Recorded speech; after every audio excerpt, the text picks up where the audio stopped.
Hi friends, welcome back to our channel. సడన్గా ఈ సిప్రిట్ government ఎటువంటి కొత్త రూల్ ఏం తీసుకురాలేదు. ఏంటంటే కాలేజీల్లో వీసాలు ఎక్కువయ్యి వాళ్ళని మీరు బ్యాక్ పంపించండి, ఎందుకు కావాల్సిన కాడికి ఇంకా ఎందుకు ఎక్కువ తీసుకున్నారని చెప్పేసి ఎవరినైతే వెనక్కి పంపించలేదు ఇప్పుడు దాకా. అటువంటి న్యూస్ ఏమన్నా వస్తే మీరేం నమ్మకండి.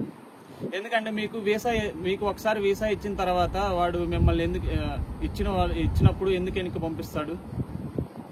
అప్పుడే ఇచ్చేటప్పుడే మీకు చాలా ఎక్కువ పెట్టుకున్నారు, ఇంకా అంతే, ఇంతకు మించి రావనే చెప్తాడు. ఒకసారి మీకు వీసా ఇచ్చి మీరు ఇక్కడికి వచ్చిన తర్వాత 1 year అయిపోయిన తర్వాత మీకు మళ్ళీ ఇక లేదు, మీరు తీసుకోవాల్సిన కాడికి ఎక్కువ తీసుకున్నారని చెప్పేసి బ్యాక్ అయితే ఏం పంపించరు కదా. ఒక్కసారి ఏదన్నా వీసా ఇవ్వకముందే ఏదన్నా ఉండిద్ది, కానీ వీసా ఇచ్చిన తర్వాత అయితే అటువంటిది ఏమి ఉండదు. ఒకసారి వీసా వస్తే మీరు మాస్టర్స్కి వస్తే 3 years ఉండిద్ది, డిగ్రీ మీద వస్తే 5 years ఉండిద్ది వీసా. మీరు అటువంటి న్యూస్ ఏమన్నా వస్తే మీరు అటువంటి ఏమి నమ్మకండి. ఇంకో విషయం ఏంటంటే ఈ కంట్రీ స్కెంజన్లోకి ఇప్పుడు ఏమి జాయినింగ్ ఏమి అవ్వట్లేదు. నేను ప్రీవియస్ వీడియోలో చెప్పాను, ఎవరన్నా చూడని వాళ్ళు ఉంటే చూడండి వెళ్ళి. ఇప్పుడు ఇది సెప్టెంబర్ ఇంటేక్ కదా, స్టూడెంట్స్ ఎవరు రాకపోతే స్కెంజన్లోకి జాయిన్ అవుతుందని చెప్పేసి చెప్తారు. మీరు అటువంటి ఏమి నమ్మమాకండి. మేము రోజు చూస్తూనే ఉన్నాం, మాకు అటువంటి మెయిల్స్ ఏమి మాకేం రావట్లేదు. వస్తే నేను ఖచ్చితంగా లాస్ట్ వీడియోలో చెప్పాను, వస్తే నేను ఖచ్చితంగా ఏమన్నా అప్డేట్ వస్తే నేను ఖచ్చితంగా వీడియో తీసి పోస్ట్ చేస్తా అని చెప్పేసి చెప్పాను. ఇప్పుడు సెప్టెంబర్ ఇంటెక్ అయిపోయింది అనుకో, అది మీరు స్కెంజన్లో కాలేదనుకో, మళ్ళీ జనవరి ఇంటెక్ వచ్చింది.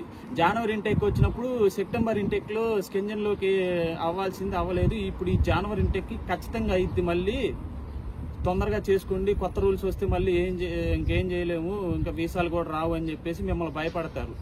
అదే ఉండదు. మేము చేసుకునేటప్పుడు కూడా మాకు ఇదే చెప్పారు, మీరేమి భయపడమాకండి, కొత్త రూల్స్ వస్తే చెప్తాం. ఇక్కడైతే ఇక్కడ ఇంకా యూరోపియన్ రూల్సే ఫాలో అవుతుంది, ఇంకా స్కెంజన్ రూల్స్ ఏం రాలేదు. అటువంటిది ఏమన్నా వస్తే నేను మీకు చెప్తాను. ఇంకోటి ఏంటంటే నేను చాలా కన్సల్టెన్సీలతో మాట్లాడాను. ఇక్కడికి వచ్చింది నాకు కాల్ చేసి అడుగుతున్నారు, బ్రో మీ ఏమన్నా కన్సల్టెన్సీ ఉంటే చెప్పరా అని చెప్పేసి అని అడుగుతున్నారు. శ్రీ ఏఎస్ ఓవర్సీస్ అని చెప్పేసి గుంటూరులో ఉండిద్ది. దీని లొకేషన్ వచ్చేసి బృందావన్ గార్డెన్స్ ఫస్ట్ లైన్. నేను ఈ కన్సల్టెన్సీని ఎందుకు రిఫర్ చేస్తున్నా అంటే, ఎందుకంటే ప్రీవియస్ వాళ్ళ స్టూడెంట్స్ ఇక్కడికి వచ్చారు, వాళ్ళని నేను అడిగాను, బ్రో మీకు ఇక్కడికి వచ్చిన తర్వాత ఏమన్నా చేశారా ఏంటని చెప్పేసి వాళ్ళని అడిగాను. వాళ్ళు అక్కడే ఏదైతే చెప్పారో వాళ్ళకి ఇక్కడికి వచ్చాక ఆ స్టూడెంట్స్కి అదే చేశారంట. మీకు ఎవరికన్నా ఇంట్రెస్ట్ ఉంటే ఆ కన్సల్టెన్సీ కాంటాక్ట్ డీటెయిల్స్ కింద ఇస్తాను, మీరు వాళ్ళని కాంటాక్ట్ అవ్వండి. వాళ్ళతో ఒకసారి కాంటాక్ట్ అయ్యి మాట్లాడిన తర్వాత మీకు ఇంట్రెస్ట్ ఉంటే రాండి. మీరు మన వీడియో చూస్తున్నారు కానీ సబ్స్క్రైబ్ చేయట్లేదు, కొంచెం సబ్స్క్రైబ్ చేయండి. ఎందుకంటే ఈ సైప్రస్ గురించి ఏమన్నా మీకు అప్డేట్ కావాలంటే మన ఛానల్ సబ్స్క్రైబ్ చేసుకోండి. ఎందుకంటే మనం ఉన్న వాస్తవాలు మాత్రమే మనం చెప్తాము. Okay friends, bye.